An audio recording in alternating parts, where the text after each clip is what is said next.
So Last Breath, Woody Harrelson went on Instagram and he did this funny little speech about how people ain't like my politics, so it's gonna be one of my last posts.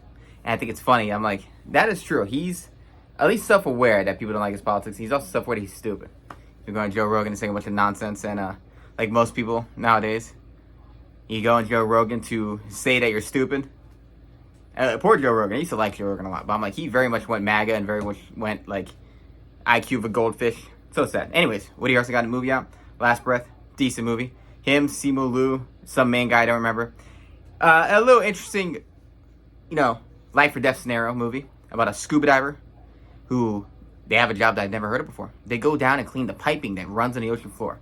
One thing that's interesting is the entire world has pipes and big internet cables that run through the ocean bed, and it's fascinating to think about. Like, underneath the ocean is a bunch of man-made shit. The whole world, not even the sea, is safe from us. We're a goddamn plague on the human race. Anyways, this guy goes they go for maintenance. They have this umbilical cord that's attached to their suit that gives them oxygen. His snaps when the ship shuts off. There's a ship above them. So a ship, submarine, little pod, umbilical cable with oxygen, and two guys. One guy gets out, one guy snaps, he's stuck 1,000 feet underwater. And then they have to do a rescue mission because his oxygen has 10 minutes. His backup oxygen. And fascinating little tale. Horrifying.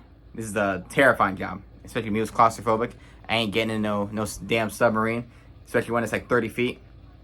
And the only way I can get out is from people on the outside. That's not happening. Not going underwater in a little pod. Hell no. A lot of it involves you relying on someone else to get you out. I'm like, I need to be able to get out on my own. That's the main thing. That's the number one thing with claustrophobia. I'm like, I need to be able to get out on my own. I can't trust somebody else. If I can escape on my own, I'm good. This is my thing with roller coasters. I'm more afraid of getting locked into a roller coaster than I am of the actual events in a roller coaster. So overall, very well acted, very well paced, entertaining, interesting. It's not the most ridiculous true life story I've seen. Not the most harrowing and crazy, but it's decent. So I'm gonna give it a 3.5. It's good. There's no real flaws. It's I've seen more interesting life or death scenarios in films, but I like learning about these things that happen. And it's only 93 minutes, short time. So recommend, go check it out. Last Breath.